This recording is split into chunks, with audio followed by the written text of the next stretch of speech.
Puis la parole du chef de l'État, il y a quoi loi? Dans mon konja lobby, il y a un individu. Vous avez beau tempérer. Et puis il faut pas kangayo. Et puis on a besoin au fond de l'angle de côté. C'est pour la ngamo blaze boula. C'est que d'ailleurs il y a aussi que d'ailleurs ngamo blaze boula. Bah individu là, mais que ça là qui est bah yo, ça na papa yo. Oui. En beto 24. 24, 40. Donc, nous avons Matsuga. C'est que quand les gars 1 million 200. Voilà où tu es raté. Si on gère l'orchestre, mais qui pas de problème. Mais on gère la corporation, si on a Blaise, on a Dende, on a Maïkamina, on a Chapota, on a Sekbidens, on a Meko, on a Veuve, on fait l'un, on télémé. Chef de l'État a autopé Sabiso 25 millions. 25 millions, il y a droit d'auteur, Namarama Sonika, liquidation Sonika, qui doit s'opérer dans Sokoda, Nengeto Décida. N'a parachèvement arrêté Zali. Publié au journal officiel. Via le ministère des Finances, c'est Bimaki. Et quand il y a Kitty Bank, papier, moi j'ai des documents. Et Zali, alors tout le bel là, tout le téléma. Et dans le coup, tu peux essayer mot d'ordre. Tout le bureau est excellent. Mon Kondamboka, s'il vous plaît, vous avez mis ce poids. Mais, tu as un présenteur dans ma caméra, dans ma action, basé belé. Cher artiste, 25 millions de euros sur la liam. Ici là. Baliam. Allez, monsieur Tofandanier, mon côté Baliam. Mon papa Baliam. Mon papa Bombenga Baliam. Mon Jibem Piana Baliam. Mon Kofi Olomide Baliam. Bon, je Miss Baliango, bon, milliardaire, bon, plasticien, écrivain, une poignée de gens, on a Pessipona, tout le impulsion. Les gestionnaires de la Sokoda, au bazar, on a Sikobalingo Longwate, or yo Pessimitindo, Balingo Yogate, Balingo Tosate. Il y a un bichot de Goubele là. Wenge, depuis l'année passée, 2022, le 30 jours de bataille concert à Liboso, la stade des martyrs, les 2 juillet. Na chapitre à Pullman raté zali mingi moni cohésion tozali na mokala tellement moi ba égopé comment la va ingénieur facha des jeunes esprits on est à l'écoute les rois de la forêt allez le pilipi check a checker papa chéri tata ordinateur moi guys soit guerre d'esprit. Ils allaient pas jouer là. J'ai bien la marque là. Oui, on a marque là. Blaise on a marque là. Tata on a marque là. Nkoko on a. C'est-à-dire moko moka wenge melia titina tous. Bakolo 12. Spiritus. Et tu redémarres maramba pour grâce à wenge, on doit 12. On doit 12. Vendredi 1er décembre 2023. Bruxelles, la Madeleine. Le Molodolide arrive pour un concert humanitaire pour l'Est de la République démocratique du Congo. Une soirée exceptionnelle où la musique et l'humanitaire se rejoignent pour une cause commune. Venir en aide à ceux qui ont tant besoin de notre soutien, aux plus démunis. Pour toutes les griffes partout dans le monde, je vous salue et je vous reconfirme que ce 1er décembre, nous avons un grand concert, un très très beau concert dans une vraie salle de spectacle en plein Bruxelles, la Madeleine. Réservez dès maintenant de places standard à 45 €, de places VIP à 65 €. Un supplément de 100 € pour le meet and greet est disponible. Soyons là et ensemble, changeons de vie, unissons Umoja pour la paix à l'est de la RDC. Une production exclusive de l'orphelinat Gunguna, la Skinfama et la ville de Bruxelles. Fini le stress Nakati ya États-Unis. Restons chez Lisa Loboko Pona kolia biloko kitoko repas ya ban Afrika. Communauté congolaise, communauté africaine, ezala ba Spanish pe ba américain, yaka o déguster foufou ya ba congolais chez Lisa Loboko. Awa kaka na Champaign Urbana, Illinois, USA. Et si kawapi okokuta meni lokola Ntaba motu ya ntaba batula dongo dongo, nkoba ya komweta pilipili, mpakasa na mosaka basambwisa yango na ngai. Tunanga nini musique douce okolia okomela, kasi kobosana te karaoke, détente, peb activité ya ndenge na ndenge. Mama Liza mufinuku ya États-Unis apesi bilengi na kati ya champagne. Awa yaka olia madesu batula mabumu ya ngombe ya sexy. Awa nde epai bilengi elali stress na États-Unis abu pia yakania oyoki omoni o comprendre simba kanga pe bombake. Adresse na biso ezali se moko 208 West Griggs Street, Urbana, Illinois 61 801 Liza Loboko, mufinuku ya États-Unis. Nzambe ya makusa. Tata mama bisika nous zali na mokili mobimba. Communauté congolaise de manière générale. Na yeli susu epa na bino pour ko sala bino cadeau offre oyo ya monene ezali cité moderne Africa yango ezana sima na ngai awa. Ça veut dire que tous en maluku bandeko nyonso bayebi yango. Alors ma référence on a zopesa bino ezali zone économique spéciale de Maluku. So komi wana opusani moke juste na droite na yo okomona entrée Vodacom. Na entrée Vodacom wana ne okomona cité moderne Africa. So le ka Vodacom moke omoni cité moderne Africa. On a accessibilité bomoni mituka to yenango moko za Jeep moko za mutuka ya se mais awa ta auto benga catch na Kinshasa ba IST ba vite to yaka moto ekokoma nyonso ekokoma sans problème. Voyez pour na kosala choix na yo. Je vous rappelle, batterie auto za koteka awa za dimension à 20 mètres sur 20. Prix à $1250. 12 dimensions, il y a 20 mètres sur 20. Bengangai rapidement na numéro Oyo. Plus 243 999 52 66 52. Qui a dit que Bandoule Kozonga te chez Djonga? Chez Djonga 3, Azongeli, base naye, na Paris, Oyo, Yesika Bozalaki kolia, komela pe koyoka ndoule na niveau ya 2 fois te, boyebake, bilenge zongi na Paris na niveau ya kosakana te. Chez Djonga 3, awa, chaque week-end, bilenge zongi ya ndoule, à partir ya le 17 février 2023, ouverture officielle, ya Bandoule, Bokozwa, chaque vendredi, Suzuki Luzubu, 4x4 grands chanteurs de mon pays, à partir de 20h jusqu'à l'aube. Pe samedi, Bokozwa CNN Alligator, Nabaninga tout, awa, Boko sepe la jolie kitoko. À partir de 20h jusqu'à l'aube. Pe dimanche, Sombele Soukabisanga, Bokozwa Nokolias, Emile alias de Mingongo, la voix qui cloche, et Longona Wenge, Poussana Tovanda, en matinée live, Oyo Ekobanda, à partir de 18h, tina minuit. Kasi, Tunanga Inini, Kaka ceux qui aimaient la CDC, Mbalamoko Night Club, to boîte et Fungwami, à partir de minuit. Ti ba 5h avec DJ Bobo. Oyo akosepeli sabino na bandole pena ambiance ya kitoko. Malolo. Oui frère, Babi Djonga. Futur. Hein? Nous te reçons la 50 boîtes. La Katakin, c'est Djonga. Chez Djonga Twanga Nantaba, Ezwami na adresse Oyo, Noisy le Sec, Nassima McDonald, numéro 25, chemin de Grou, 93 130, Ozamo Bimba. Chez Djonga Twanga Nantaba, Yangonde Zali mo boko ya ambiance, na kati ya Paris, pe na France mo Bimba. Bana King, Bana Dar es Salaam, Bana Poto, Bana Mokili Mobimba, Site F Moko, Afrique Info, avec Franck Stemai, Yandankala, Twende. X-Bass, Marandura, Franck Stemai. Merci pour la confiance et la fidélité renouvelée, bien sûr, à notre programme. Bonjour et bienvenue. C'est l'émission Face à Franck qui commence.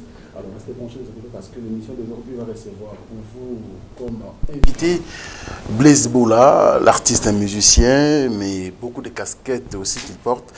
On va bien sûr recevoir beaucoup de plaisir, beaucoup de questions sur notre table. L'artiste est disposé à répondre bien sûr à toutes nos questions. Bonjour Blaise Boula et bienvenue. Bonjour Franck Stémaï. Vous allez bien, j'espère. Très bien. Merci de répondre à notre invitation. C'est un réel plaisir. Alors, vous êtes notre invité d'aujourd'hui. Plusieurs années, presque plusieurs mois, je dirais même, de silence. Est-ce qu'il y a eu un souci? Qu'est-ce qui a poussé que vous gardiez bien sûr ce silence? Qu'est-ce qui vous a motivé aujourd'hui de venir encore parler? Non, ben, le silence, vous savez que le bruit ne fait pas du bien. Moi, je garde silence parce que quand je n'ai rien à dire, je dis rien. Je garde mon silence en travaillant, en réfléchissant, en concevant des projets, en écrivant des textes pour mon orchestre et pour ma carrière. Et sinon, quand vous m'appelez, je viens. Donc moi, c'est sur invitation que je pointe devant la presse pour m'exprimer et quand je le veux et quand je le peux.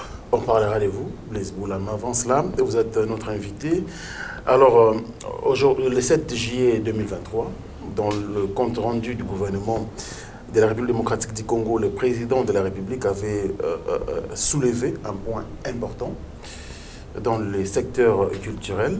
Blaise Boula, vous êtes président du conseil d'administration Société congolaise des droits d'auteur et des droits voisins, SOCODA en sigle, mais vous n'occupez pas toujours jusqu'à présent le bureau au siège de la société. Pourquoi? C'est quoi la raison? Ok, merci beaucoup. Au fait, l'occupation du siège ou la remise et reprise qui devait être effectuée en cette date, c'était après le 9 février 2023, après l'Assemblée générale qui s'était tenue sur demande d'un quart des coopérateurs, ça c'est statutaire, et on a demandé à l'autorité administrative compétente de convoquer cette assemblée, chose qui a été faite. Et il s'est tenu au niveau des musées nationaux, cette assemblée, et il y a eu 80%, 95% des sociétaires qui ont répondu présent. Et voilà, et à l'issue de cette assemblée, Blaise Boula et tout le conseil d'administration entrant ont pris poste et accompagné du conseil de surveillance. Voilà, donc les deux comités ou les deux structures ont été mises en place par l'Assemblée qui est notre organe suprême. Donc la volonté manifeste des coopérateurs a fait que nous soyons admis et nous sommes des entrants. Mais alors, comme la convocation a été faite par Madame la ministre Foura, que je salue en passant, a demandé à ce que le secrétariat général fasse le travail d'installation du nouveau comité par rapport à la remise et reprise. Nous sommes allés là-bas avec une grande déception. Les sortants qui ont d'abord été déchus dans leur parcours et n'ont pas voulu respecter la loi, c'est-à-dire la protection dans les attributions du ministère de la Culture a demandé à ce que la remise et reprise se fasse par l'autorité administrative compétente. Le secrétaire a envoyé ses directeurs pour faire la dite remise et reprise, mais les sortants ont refusé. Alors nous, étant légalistes, on n'a pas voulu faire du putsch. On s'est dit, on respecte, on va demander une réquisition au niveau de la justice, et pour que les choses se passent selon les normes internationales et selon la loi et selon la législation congolaise. Jusqu'à ce jour, depuis le 9 février, on a tenté par la justice, on a tenté par la volonté de l'État congolais, mais à notre grande surprise, les sortants ne veulent toujours pas laisser le siège. Les sortants qui est M. Nukalongo. Il n'est pas seul, c'est tout le conseil d'administration, le bureau et le conseil d'administration et le conseil de surveillance et même le comité directeur, c'est-à-dire ils ne veulent pas libérer le siège pour que nous travaillions. Nous sommes des légalistes, on a demandé, on a fait des réquisitions, on a demandé à la justice, on a demandé à notre autorité administrative compétente qui est Madame la ministre, on va, même Madame la ministre n'est pas respectée, on se demande. Voilà, et voilà, comme vous avez pratiquement commencé l'émission en disant qu'il y a eu un compte rendu de son troisième réunion du Conseil des ministres, c'était tenu le vendredi 7 juillet 2023. Tout a été dit. Et la volonté manifeste du chef de l'État lui-même, c'était sa communication, la communication du chef de l'État. Il a demandé à ce qu'on fasse la redynamisation du secteur culturel. Mais sous les auspices de Madame la ministre, rien n'est respecté jusqu'à ce jour. On est au mois d'octobre. Donc même la décision du président de la République n'est pas respectée. Au fait, ça a été lu par le ministre des Médias, de la Communication et des Médias, son Excellence M. Patrick Mouya, qui a, on a vu à la télé, faire le compte-rendu du Conseil des ministres. Oui. On a respecté. Et la parole du chef, c'est des instructions qu'on donne au chef du gouvernement qui doit faire exécuter, c'est que la volonté du chef de l'État. Alors, on n'a pas compris. La communication a été faite. Il y a eu 4 points dans sa communication concernant la redynamisation du secteur culturel. J'ai même le document parce que je ne parle... Voilà quoi, j'ai le document devant moi. Donc, c'était la redynamisation du secteur culturel et de la gestion des conflits entre les opérateurs culturels. Et le chef de l'État, comme ça perdure, vous savez très bien qu'à ce jour, le secteur culturel souffre de tous les maux. Les incompréhensions, en fait tous les maux. Et les artistes, en général, de toutes les disciplines confondues, se plaignent. C'est comme si on était des délaissés de l'État congolais. Or, l'État est là pour protéger et les biens et les citoyens. Mais dans le secteur culturel, on se sent un tout petit peu marginalisé. C'est comme si on n'existait pas. Or, nous contribuons aussi, grâce à la culture, par le développement de notre pays. Mais on se dit, le chef d'État a donné l'impulsion pour dire que voilà, sous les auspices de Madame la ministre de la Culture et des Arts, faites le processus de réconciliation des artistes, même ceux qui sont dans la Sokoda, même ceux qui, par leurs œuvres, contribuent à l'essor ou au développement, ou au rayonnement de la culture congolaise. Ça, c'était le premier point. Le second point, il a demandé au chef du gouvernement d'organiser un forum pour que, lors de ce forum, qu'il se dégage un plan d'action pour redynamiser le secteur. De 3, le chef de l'État a demandé, toujours au gouvernement, de mettre en place, notamment, la mise en place pour que les artistes se retrouvent, une sorte de protection de nos œuvres, c'est-à-dire la piraterie et consorts. Et finalement, il a demandé à ce que l'écosystème culturel soit redynamisé pour que les artistes vivent et se développent grâce à leurs œuvres. Mais jusque-là, Madame la ministre a demandé à commencer le processus, nous a convoqués déjà au niveau du ministère de la Culture. Nous avons été invités, convoqués.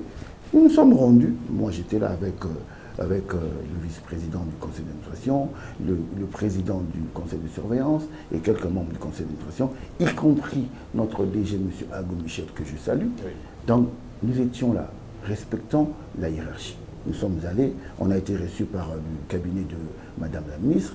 Tout s'est bien passé. Alors, on nous a promis qu'on va faire appel à d'autres courants pour essayer de vraiment gérer ce conflit qui ne cesse de s'aggraver, au fait. On se dit, non, nous vivons non seulement par nos prestations, il y a des cachets, mais aussi par nos salaires différés à travers la Sokoda qui est une coopérative. Jusque-là, on se demande pourquoi la volonté du chef depuis le 7 juillet ne se manifeste pas. Parce que lui-même avait dit, cette situation ayant perduré sans issue, le président de la République a invité toutes les parties prenantes à engager immédiatement sous les auspices de Madame la ministre. Jusque-là, il a demandé segundo au chef du gouvernement de mettre en place un forum pour essayer de dégager un plan stratégique. Jusque-là, rien ne se fait. Mais on se dit, mais nous vivons de notre art, c'est notre métier. Comment faire? Voilà pourquoi, tellement que ça traîne, et que tellement il y a la mégestion qui se manifeste au sein de la Sokoda par des individus déchus, on se demande, alors l'État est là.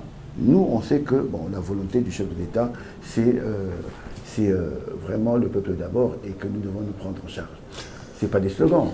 C'est pas des slogans. C'est pas des slogans, non, il faut qu'on se prenne en charge. Voilà pourquoi moi, en tant que président du conseil d'administration élu, et je viens parler au nom de tous les coopérateurs de la Sokoda pour dire on en a marre et on se demande depuis que le chef a parlé pourquoi le chef du gouvernement, pourquoi Madame la ministre de la Culture n'exécute pas la volonté du chef de l'État et pourquoi les amis ou les individus qui sont dans la gestion de la Sokoda continuent à s'entêter pour laisser la place aux élus et qui sont vraiment, et qui ont été d'abord élus, mais aussi publiés au journal officiel. Le journal officiel, quand on vous publie au journal officiel, ça veut dire que c'est opposable à tous. Mais pourquoi ils ne respectent pas? Ils sont là que pour faire brandir des documents, de la justice, soi-disant. C'est au nom du chef de l'État. Le chef a dit aller en réconciliation. Selon M. Blaise Bourra, les blocages à quel niveau? C'est par rapport aussi à ces individus qui ne reconnaissent pas l'autorité du chef de l'État, ni du chef du gouvernement, ni de Madame la ministre. C'est des individus qui sont les gestionnaires de la Sokoda actuels, qui ne veulent pas quitter. Alors, quelle est la piste des solutions proposées par M. Blaise Bourra pour sauver cette société, cette coopérative? La solution, elle est facile, c'est la volonté. Vous savez quoi, le développement d'un pays dépend de la volonté politique des dirigeants. Le chef de l'État, qui est l'organe suprême, qui est le magistrat suprême, le premier citoyen du pays, a demandé en tant que bon père de famille. Il nous avait reçus, à l'époque, lors des consultations. On a été là-bas, on a parlé de tous les mots, on a demandé, on a déposé notre mémo. On parlait de la restructuration de la Sokoda, on parlait de tous les mots qui rongent le secteur culturel. Le président avait tenu compte de cela. Au final, nous avons été reçus, nous les Wenge, tous les amis de Wenge, nous avons été reçus par le chef de l'État récemment, après notre périple au niveau du stade. Donc on a joué chez le chef. Il nous a dit, bon voilà, qu'est-ce qu'on peut faire pour vous dans le secteur culturel en général. On a, personnellement, j'avais ramené un mémo que j'avais remis en main propre du chef de l'État. Il a pris compte de cela. La preuve aujourd'hui pour dire que le chef de l'État est vraiment et appuie, et derrière les artistes de toutes disciplines confondues, et appuie la culture et finance même la culture. Aujourd'hui, dans le financement et dans la promotion de la culture, on a placé Madame Barbara Kanam, qui est une artiste. On a placé Didier Massé, notre fondé. Donc, il a été là. Donc, aujourd'hui, au niveau de la Sokoda, parce que c'est privé, on est là. Comme c'est une coopérative, il a juste demandé à tous les coopérateurs, membres, même non membres, de se réunir, qu'il y ait un processus de réconciliation. Quand on parle de réconciliation, c'est-à-dire les linges sales se lavent en famille. On est là, nous on se dit, on est légaliste, on ne veut pas crier, on ne veut pas être putschiste, on se dit, bon voilà, on vient. S'il y a eu des préalables, s'il y a eu des problèmes, on se met autour d'une table, on en parle devant les autorités. Mais les amis ne veulent pas, soi-disant, ils sont plus aînés, ils sont plus âgés. En matière de droit d'auteur, ce n'est pas l'histoire de droit de naissance. Nous, on est avec le vieux Kofi Olomide, on est avec Papa Bombenga qui a 98 ans. Et bien alors, si vous êtes moins âgé que lui, on respecte Papa Bombenga. Pourquoi on ne respecte pas les autres? Alors, il faut qu'on se règle. Le respect est mutuel. C'est ça, en fait, ce que nous demandons, que l'on ait le courage. Jeune, grand, vieux, petit, le droit est beau. Si on parle des droits d'auteur, mettons-nous autour d'une table, et l'organe suprême chez nous, c'est l'Assemblée générale. Allons à l'Assemblée, allons. Ben nous avons comme des députés, nous avons des culturels là-bas à l'Assemblée générale. Qu'est-ce qu'ils font? Alors ça, c'est l'Assemblée nationale. Assemblée nationale. Au niveau de l'Assemblée nationale, il y a aussi des culturels qui sont aussi administrateurs, mais on se demande, bon, déjà au niveau de l'hémicycle là-bas, ils n'ont jamais proposé, à part, je citerai même le nom que je salue, Ados Ndomas, qui lui a proposé un projet de loi par rapport, en parlant des statuts de... Il m'a même envoyé les boches pour qu'on donne nos inputs pour qu'il le présente là-bas. C'est normal, mais les autres, on se demande, ils sont là-bas pour qu'il dise oui, qu'il dit non, quoi. Donc alors là, on se dit, bon voilà, mais on attend. Jusque-là, on est légaliste, on respecte l'État. On se dit, la solution pour nous, c'est la volonté manifeste du chef de l'État, qui a demandé, premièrement, qu'il y ait une réconciliation sous les auspices de Madame la ministre. Voilà. Alors, on va essayer d'être bilingue, parce que ce côté, la société artiste, veuve surtout, orphelin, qu'est-ce qui se passe normalement dans la société na bango parce que baza bango nyonso bato bazo sala bazo penser que musala papa na bon basala ki mibel na bon basala ka tout basala ki ba baza telelo et ko sunga bango pour que ba vivre na ba œuvre mibel na bango. Mais aujourd'hui quand même Blaise Bourra lelo tozomona Assemblée générale comme Salami, ils ont et locaux Salami en bonne uniforme, mais na kambo susu, na yambaki de comment on a quitté au vandi comme on est sam chintu, il y a le bi pour ça qui Assemblée générale, mais bah texte nion vous allez respecter. Raison pour laquelle si les lots vous doit accepter au côté na siège il y a ce code au réagir l'aide. Bon, ma texte wana bani comment qui ba en français.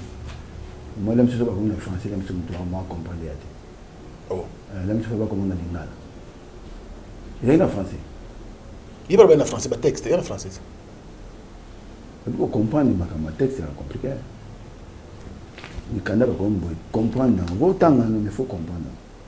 Ils ont un droit d'auteur. Droit d'auteur, ils ont un statut et le bi. Il y a une Bible. Autant la Bible, me comprendre le Bible. Vous comprenez le travers. Et tu vas statut et le bi que non, les comme assemblée, comme le comme assemblée. Assemblée, le bi, tu vas convoquer un. C'est d'abord le président du conseil d'administration. D'accord. Sortant. Ok. Il fallait à convoquer. C'est ça les blocages. Nabi.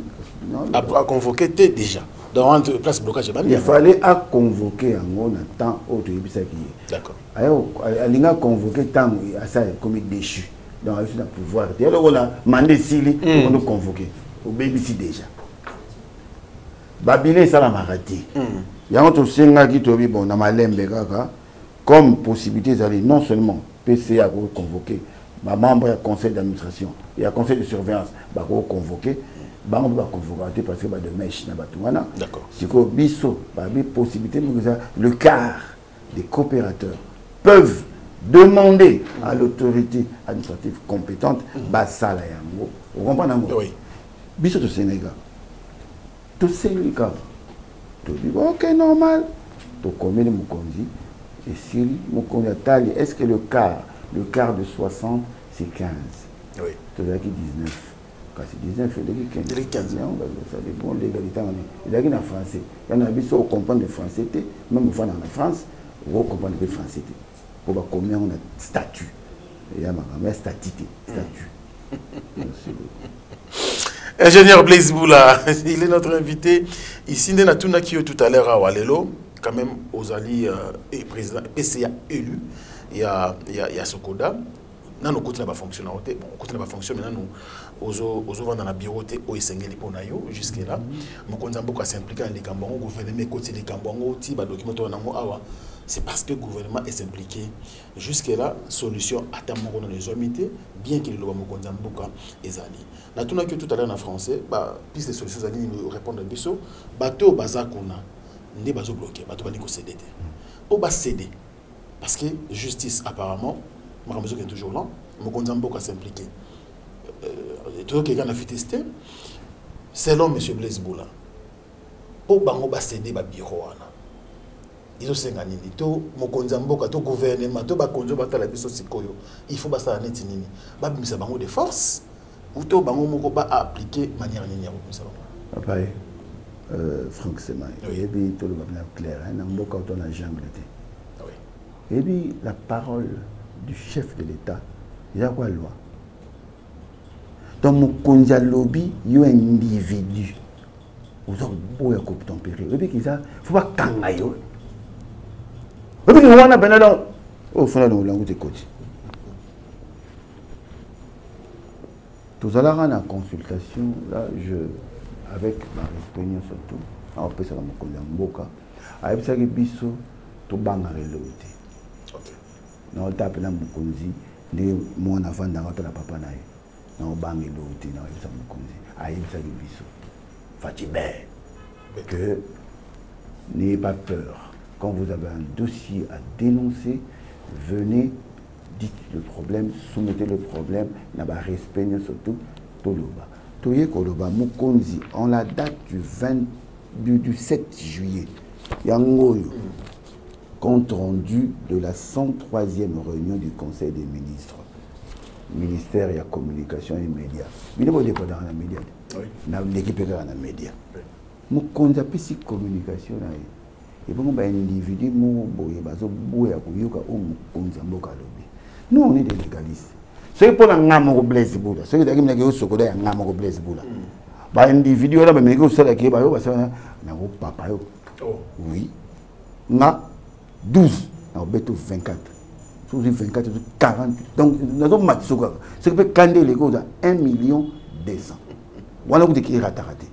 Mais comme les sociétés coopératives, ils allaient solidarité, ils allaient tolérance, ils allaient le savoir-vivre, la mutualité. Donc, il y a un moment où je n'ai pas fait un conseil qui blaise boulati. Tout d'un conseil qui wingeti pour 12. N'a pas beau mais comme tu as un conseil, tu vas dans la bisous surtout, tu vas dans la micro, tu vas siège, on va gagner qu'on a un sonné qui bichot. Il y a un bisoté, tu vas locataire, dégagé. Comme tu as un bisoté, tu as un popo à bac. Quand ça vous coûte moins cher, qu'on va foutre à 6 000 $. Tu vois, siège à Sika, il y a Sokoda, légaliste, c'est un popo à bac. Popo à bac, à numéro 34. Tout ça, qu'on a calme. À DG parce que le quotidien est géré par le DG, na conseil, na direction. Biso ya attend la réunion. Tout ça, la réunion, biso calmement. Mais tout général, comment qui madame la ministre comment qui suspendait tout à salir communiquer, tout ça là. Donc là outil nion surtout, mais moins tout ça là, ils étaient par respect il ministre. Par respect il y a gouvernement. Mon condamnement à l'objet, il y a un processus sous les auspices. Là, c'est hospice, il y a l'humanité. Hospice, c'est sous la direction, sous le pouvoir. Il y a madame la ministre. Il y a mon condamnement, il y a les ministres, il y a la ministre. Ministre peut être en par ça, peut le répéter. Ministre a commis, mais il a commis ça, m'a regardé. Tout ça, tout le mani. Ministre a tout évité. Tant que vous avez convoqué vos candidats, beaucoup de gens ont convoqué par groupe. D'accord. Convoqué Bissot. Moi, en tant que président, en fait, tu as eu gaga. Et quand la Cameroun a une invitation à la commune, M. Blaise Boula. Il faut qu'on PC à Blaise Boula. Oui, normalement. Je viens, je pose la question dans Bateau Bamari Bissot, c'est-à-dire le conseil, le DIRCAB et le DIRCABA. On a conseillé, mais il y a numérique, il y a conseiller, il y a culture, il y a juridique. Vous me convoquez, Blaise Boula et mes 3 collaborateurs. Il y a Ibrahim, il y a les beaux. Mais comme je savais et que j'avais lu le compte rendu, c'était la volonté manifeste du chef de l'État. Donc, il y a les beaux, Ibrahim. Non. Tout le monde Sokoda. Blaise Boula, si on t'invite, tu es Blaise Boula PCA. Si on t'invite et qu'on ne met pas, c'est après nous qu'on PCA. Oui, alors, ce qu'on appelle PCA, c'est Tigana. Et si tu sais qu'il y a des personnes qui sont bien. Est-ce que cela, toujours solo là, et je vais expliquer que à Bengio Blaise Boula PCA, peut-être l'autre côté père au Benga na combo na 100 PCA parce que tu es dans la crise. Ben oui, parce que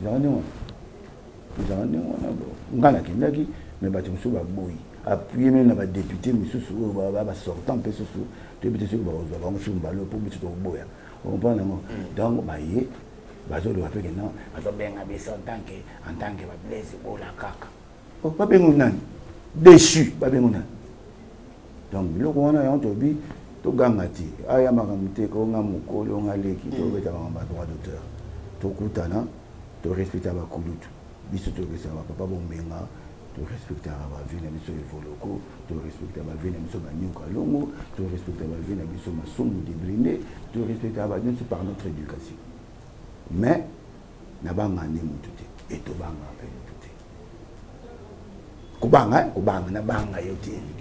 Est-ce que vous avez surpris les autres ministres, par exemple madame la ministre à l'objet qui est tous sangana biso parce que nous contrôlons tout ça la réconciliation. Tous en assemblée générale, toutes les parties prenantes, tout bandit la marambo à zéro. Vous avez surpris? Non, on a surpris. Toute la volonté manifeste à Mukonzi, pas de problème. Mais tu as vu que Mukonzi se dit arrêté. Mukonzi ça n'imagine à sali donc yé à sinaki big vert et big rouge naé si ma bande sur marambo yé moi le bagage approuvé. On a tout évité mais on est comme marambo l'État. Mais on est biso to yé beli parce que moi j'informe même l'opinion que tout fan d'après Mouké en tant que conseiller culturel il y a Bakonzi. Donc, je rappelle aux gens que vous avez conseillé à Banza Moukala à l'époque. Même il y a un Moussoussou, comme de Kimi. Bref. Donc, ce que Moukounda a signé, Azon a signé. Donc, je ne pense pas que Madame la ministre a signé, ou le chef de l'État a signé, n'a pas signé. Donc, Malamou donc, de l'eau, ce qui est Fatime, à l'obéqué. En assemblée, tout ça.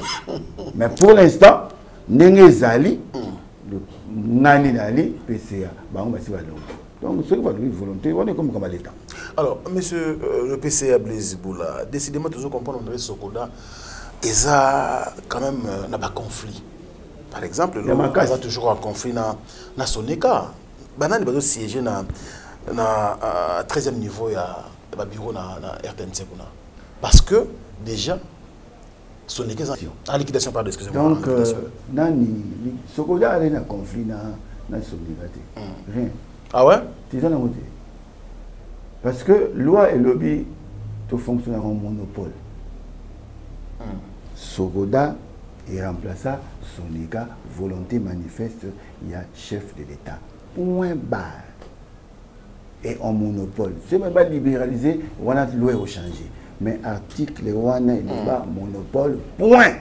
Seul organisme où il y a autorisé de travailler pour la défense et la gestion des droits d'auteur et des droits voisins, Ezali Sokoda, qui a remplacé la Sonéka. Et le passif et l'actif de la Sonéka, qui est en liquidation.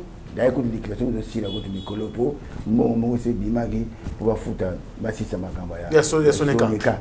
Dans le liquidateur avec Bouenzé, qui lui sait que le liquidateur c'est là-bas, Donda, ça va suivi à Marambango. Dans ma Sonéka, va mettre en côté. Sonéka a un conflit dans Sonéka. Sonéka est couvert. Il a rassouté. Ma Sonéka. La bureau n'existe pas, c'est là. La 13e niveau, il y a l'État congolais. L'État congolais, loi est dans Salagi. Donc, tout le monde a Sonéka, il faut que Kamora. Que l'État a wapi na mboka, l'État a wapi. Voilà. Okay.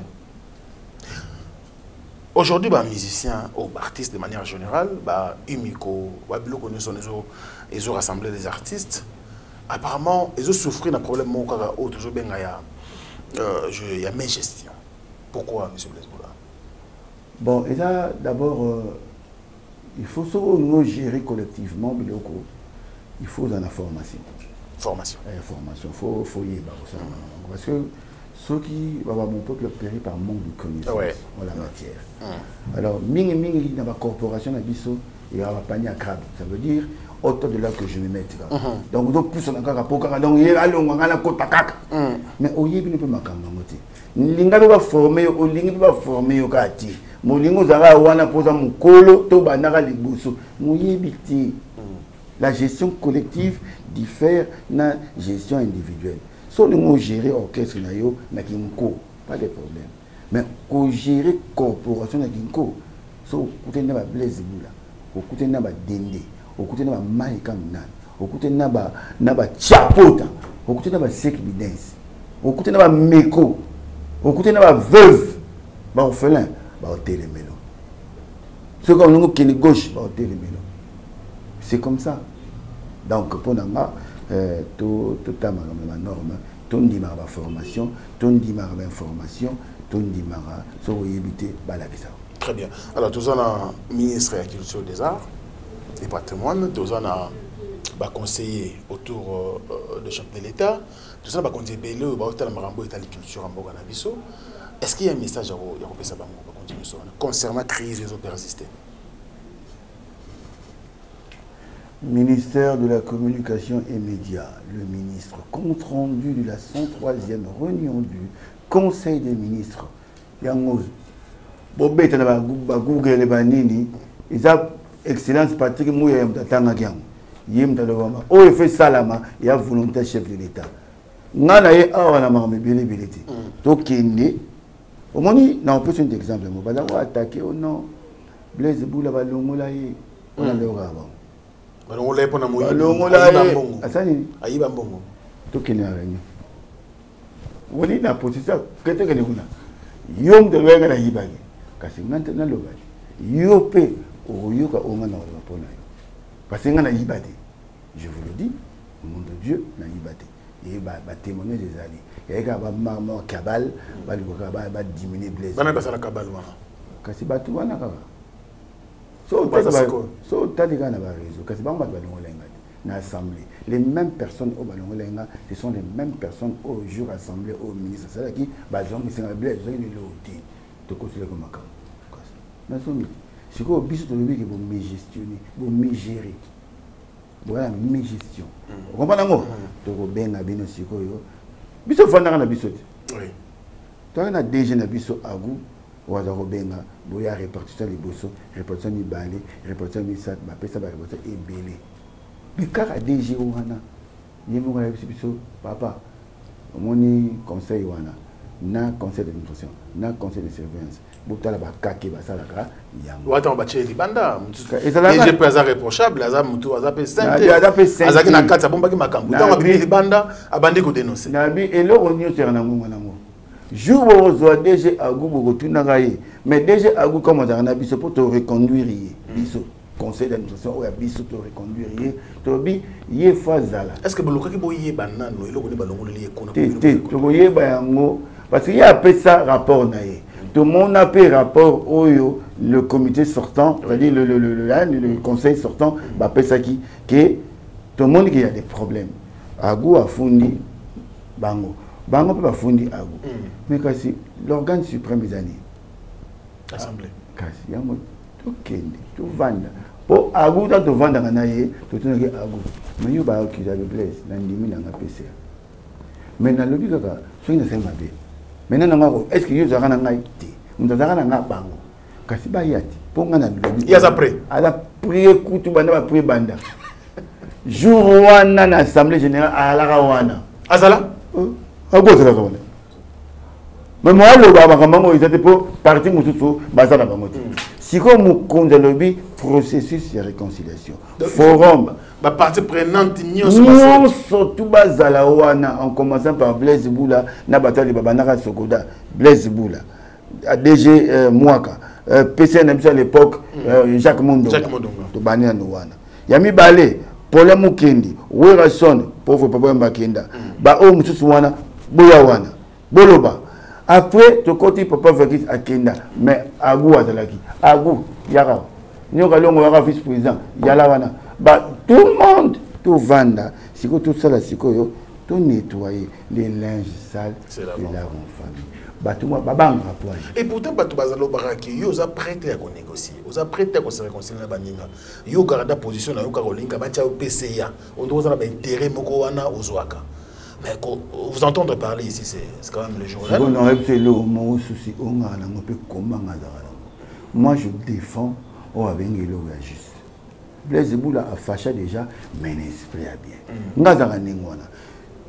Natamba Bengana, Basara Puchi. Boyoga Blaise Boula, elle a dit non, n'a pas dit, mais la rana qui ne sera pas procès. Bengana Puchi, Puchi, le Baba Bukindaku, Bengani Nana, Bibendina Banini. Na loba et le côté et même quand ba panzer mutu mais to ganga tete comme la volonté manifeste il y a ba coopérateur ba lingi sur biso totika ngala jina nga avion na ngai na kena nga Paris pour na vendre un peu kuna na kena nga osa musana na ba ingénieur na zungo na kitoko na lire kitoko na voyager quand et comme je veux net lobi ko tu faut na voyager photo kuta na Paris kuta na ba Ibrahim ici faut que na embalo na de bo mal to voyager na ba na mbongo na nga toke na zo mbongo Sokoda bisute mais na mbongo na nga na okena bon siko pona kena na benga wili na bengi dadi na bengi no sola na bengi rasta bob tout ça c'est mbongo to kena biso ba poto na biso. Moi je vis à l'aise sans attendre un salaire différé donc le leçon ba lobi na nga Blaise Boula so de PCAT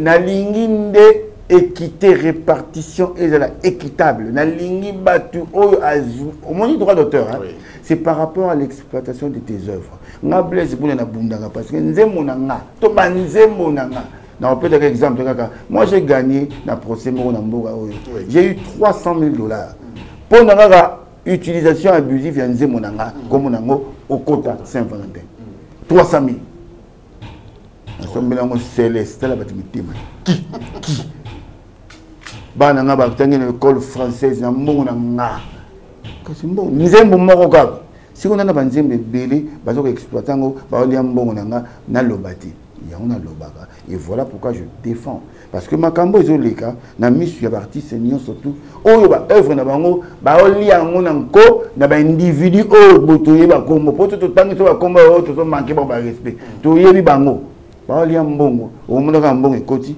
ba ça ba vous imaginez coopérative mais ba gérants qui sont aussi des coopérateurs mais ba fond de ba coopérateurs moi c'est pas normal mbongo ekoti vocation à se connaître aller percevoir et répartir mais bango percevoir pour bouffer, ne pas répartir et accuser les autres coopérateurs au profit il y a un intérêt personnel. C'est pas normal. Alors aujourd'hui, je m'excuse. Oui, allez-y. T'as un souci nanga. Tout le monde a rachat à Congo qui vient chaque fois un artiste en danger réclamer ou quémander, excusez-moi le terme, l'homme n'abatte parce que Dakoumou Gazobela. Parce que Pascal Po Bazobela. Parce que le Kassambongo, ça fait 6 mois en Afrique. C'est 7e mois. C'est scandaleux. Entre-temps, Toyoki, chef de l'État, a autopé Sabiso, 25 millions. 25 millions, il y a droit d'auteur, Namarama Sonika, liquidation Sonika, qui doit s'opérer dans Sokoda, Nenge Todesida. N'a parachèvement arrêté Zali. Publié au journal officiel. Mais 25 millions cotipé au 13e niveau. C'est Boenzei qui est là-bas. Boenzei, il est qui? Il est liquidateur. Mais le liquidateur n'a pas ce qui est Salouane. C'est le PCA sortant. Moukande Zali a fait ça à Sengara depuis 2020. Boenzei a Sengara, le liquidateur a Sengara, va faire ça parce que n'a pas de décision que la liquidation se fasse au sein de la Sokoda. Ça c'était la volonté manifeste des artistes surtout. Et ma coopérateur surtout. De 2020 à Pessa Unité, tant à Yogi Rambon et Ngebima, ouah, va pessier dans les colos. Bon, on peut bimi 25 millions. Cher artiste, 25 millions sur le lien. Ici là. Baliango. Allez, bisoto vananye, mbonga kote baliango. Mbonga papa baliango. Mbonga papa bombenga baliango. Mbongo ya jibe mpiana baliango. Mbonga kofi olomide baliango. Mbonga redi a mis baliango. Mbonga miliabel. Boniko mbonga ba plasticien, ba écrivain, ba baliango, une poignée de gens au mukondia pesipona tolo ba impulsion. Vous imaginez 25 millions. Nalia na ba mbisi, na ba restaurant belé, na yena Mambo Galaxy, na côté poisson.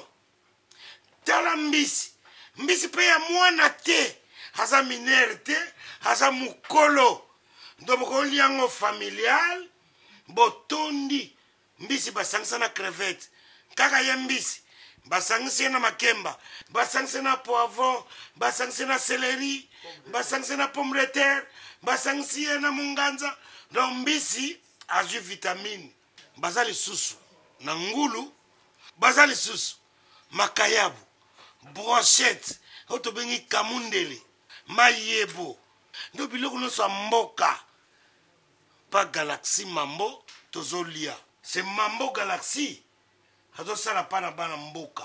Yango wana Congolais, pona esiko yokolela, or que ba Congolais to yebani. Osali 6 mois, bo bundi na propriétaire. Te musapena lisu. Mais Galaxy Mambo, 8 ans. Quel restaurant? Et ça moussikate. Au numéro 137, rue André Carman, à Aubervilliers, composez vite les 07 53 28 89 07. Galaxy Mambo, c'est du waouh. Si on a 25 millions, le droit de la Sokoda, il y a ayant droit, il y a 70%. Donc 17 millions à peu près. Les ambons ont dessiné pour les artistes. Les 7 millions et quelques, on a quasi pour le fonctionnement, la processus, ça c'est pas un problème. Nous, on revendique nos 17 millions 5, 17 millions 500. Tout ça, locataire, tout ça, immeuble, au nom du chef de l'État. Togosomba Bandakou dans la province, surtout parce que nous avons le monopole et d'être établi et de gérer et de percevoir. N'a étendu Mobimba. Et même on peut aller au-delà. À l'international. En France, tous les artistes en France, on a tous les sièges, on a biso, tous les on a biso. Pendant qu'il y a un appartement, il y a combien 300 000, 400 000 dollars. Il y a des détails. Junior va au sombango. Junior à la pro, là, on va parler. Pamba, pamba. Dylan, nous avons le bâti. Ils vont aussi au biso, à Mdiara, tout le monde, on a 17 millions de biso. Il y a un autre déclaré.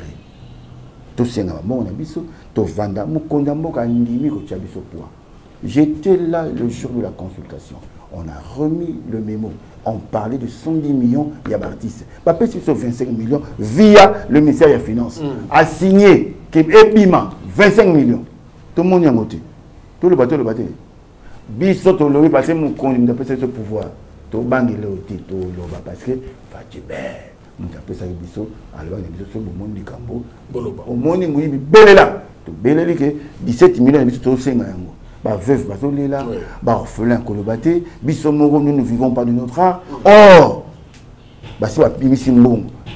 Cher artiste, Mbongo et c'est Bimi. Moi, je vous le dis en tant que PCL de la Sokoda, 25 millions de dollars de francs congolais via le ministère des Finances, et c'est Bimaki. Et quand on a Kitty Bank, papier, moi j'ai des documents. Et Zali, alors tout le monde là, tout le téléma. Et dans le coup, tu peux essayer mot d'ordre. Tout le monde est excellent. Mon Kondamboka, s'il vous plaît, on a un poids. Mais, tu as un pesanteur dans ma caméra, dans l'action basée belé. Entre autres, les gestionnaires de la Sokoda, au bazar on a siko balingo longwate, or yo pessimitindo, balingo yo gate, balingo tosate. Il y a un bicho de goubele là. Na ba respect surtout. Merci. Merci, je pense que Mukonzambo Kaza ayo kakabana naye, ayo ki mbela na yo isali bien artiste nyonso. Boza quand même informé concernant bongo la liquidation Sokoda. Ozo le PC pardon l'utilisation Neka, ozo le PC ya Sokoda. Blaise Boula. Mais aujourd'hui, artiste, c'est vrai, le ministre Aloba qui bosse ce soir, activité nyonso. Mais artiste, est-ce que vous avez départagé comment? Vous avez un bureau nini, vous avez un bureau nini, PCA Blaise Boula. Mais le ministre sur soir, il y a un biso na baninga mutasa c'est le côté. Mais tout le monde a que la société ou la sujetti na biso, redevable na biso pour la biso pour la société, redevable na biso, continue qu'on paye ça. Parce que même la fédération des entreprises va appuyer Bandingawana. C'est-à-dire, Mukondamboka lobby dans les lots fait qui peut être commis au-dessus, il y a ministère, fait qui est commis au-dessus, il y a présidence, au-dessus, il y a gouvernement. C'est-à-dire, le Premier ministre, c'est là fait que l'équipe a et on a vu ce beau, fait qu'ils allaient patronat. Yoka fait tout ça avec vos redevables réunis dans la FEC. FEC a que se substituer en une autorité administrative compétente. Ma biso to boyango. Asa redevable na biso parce que ba exploiteur ba œuvre na biso, ba œuvre wana o ba société wana ba brassicole, ba société, il y a télécommunication, ba provider ils exploitent des œuvres de l'esprit. Il y a artistes que nous sommes. Comment on lui en a l'air dans le bâti to loba. Conseil de personne artiste aussi. En tout cas, artiste, en tout cas, il faut Kanda côté déjà. Kanda. Il y a des gens qui sont dans le temple. Oui, ils sont dans la bibliothèque. Et puis, il y a Tanga. Il y a des gens qui sont pour le bien. Il y a un moment qui blesse à Fachara, mais l'esprit est bien. Je n'incite pas les gens à la haine. Je n'incite pas les gens à désordre, mais en tout cas, Kanda, il y a le droit de parler, bête à rapport à corriger. Toujours le bel alicamo, ninga, sama bewana, liembo wana, il faut ce qu'il faut pas kanga, il faut pas kanga. Puis un bon baninga, mutuko baninga, veuve bazolela. Oui, combien de fois papa bombenga, combien de fois papa nanga bombenga m'appelle, mais moi nanangai, ngai penda, ngai tata na yo. Combien de fois tu m'appelles?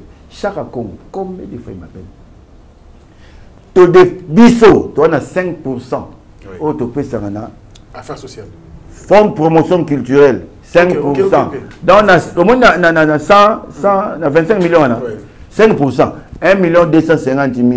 Didier Massela, DGA, Barbara Ganam. 1 million. Il faut beaucoup de Tumbo pour récupérer 1 200 000.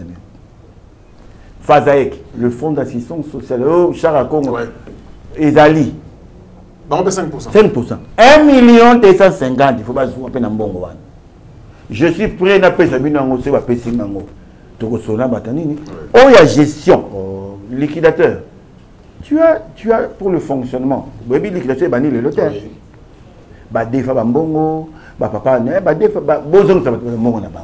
Le passif de la Sonica est 1 500 000. Et le dette, Sonica, pas foutre à personnel, 1 500 000. C'est 25 millions. 1 million, 23 millions 500. Bon, ça raté. Tout le bâti. Donc, tout le bâti, tout ce qui se passe, on n'est pas d'accord. Sur mon équipe, Franck Stéman a l'écart rarement. Je pouvais passer, parler de mon orchestre, parler de mes projets culturels. Mais on va parler de ça aussi. Mais au moins, le but de mon passage aujourd'hui, en tant que PCA de la Sokoda, et ça a coupé ta sonnette d'alarme, qui ne sont pas respectés par les individus qui sont aujourd'hui déchus. Et si l'ongo la bango na Sokoda, mais soutenu par qui, je ne sais pas. Appuyé par qui, je ne sais pas. Mais c'est pas normal. Il y a un moment où quand les Sébanou mata. Et sur les canaux, le peuple d'abord, et on risque de se prendre en charge. Et quand le peuple se prend en charge, il y a des dégâts, le peuple a donc, tu regardes une immunité, chers artistes, il y a la diaspora, le message est lancé. Dami Bissola, on ne se laissera pas faire. Et moi, je ne suis pas fatigué, donc. Je suis ordre dans le ministre des Finances. Au lieu de 110 millions, je suis 25 millions. Je suis et puis, je suis Equity Bank. Je suis compte Sonica en liquidation. Comment une société en liquidation? Une société en liquidation, au sein de la Sokoda. Il y a un comité de suivi de ça. Et ça, avec Babouinze, avec Dondas. Maïka Mounan, à l'époque. Ça par achèvement ou le document. Ça a été payé pourquoi? Et sur quelle base juridique ou bien sur quel soubassement? Il y a eu un soubassement. Quand c'est pas mis soubassement. Mbongo il y a liolo, liolo. Mbongo ya ndavu, ndavu. Mbongo ya digisongeli, digisongeli. Mbongo ya papa wemba, papa wemba. Mbongo oya inosubi, so inosa rozwata. So ki beda rozwata. Parce que na papier wana comme na yo ezati. Mais c'est tout. Mais comment bozi mbongo bolé yango et tout ça ba mususu ba ça ba fête déjà. Ale biso to kamata minoko na biso to kanga. Ba bombenga. Obenga inga to sidika. Merci. Allez, il s'appelle le Blaise Boula, le PCA de la Sokoda. La crise est persistante. Les Congolais nous disent parce que la culture, c'est quand même l'identité de tout un peuple, de tout un pays. Donc il faut tous à la sérieux dans la culture en Bokanabiso, il cause la désordre, mais la moins mingi. Et surtout, bateau union sobre la misala bien pour na Bokanabiso, œuvre d'esprit, ce n'est pas une bonne chose, tellement c'est très important. Et les journalistes et tout le monde, et on doit se lever comme un seul homme, justement pour taper le poing sur la table. En culture en Bokanabiso, il faut la bien organiser pour les identifier. Merci M. Blaise Boula pour toutes ces informations. La a évolué très bien. Alors, on a aussi copié Maman Mouké, il y a ce qu'on peut plus tard. Tout le monde a Wenge depuis l'année passée, 2022, le 30 jours de bataille concert à Liboso, na Stade des Martyrs, le 2 juillet, na chapitre à Pullman de Kinshasa. Suite, il y a programme, suite, il y a projet, parce qu'il a fallu un album, tous ont déjà l'intitulé pour faire tous arranger en marché. Suite, il y a programme, il y a Grand Wenge. Nous avons un producteur, un promoteur, M. Amadou Dabi. Après une équipe de communication, je vous Zobango, autour de ma suite. Bissou Bataye Mane Pétan de Binande. Allez, Makaba récemment gagné à Paris, comme ça, la finalisation, il y a Album. Album écouté. D'abord, il y a son, il y a stade. D'accord. Donc, il y a un documentaire avec Obima, il y a vraiment un document qui va republier en mots dans les réseaux sociaux.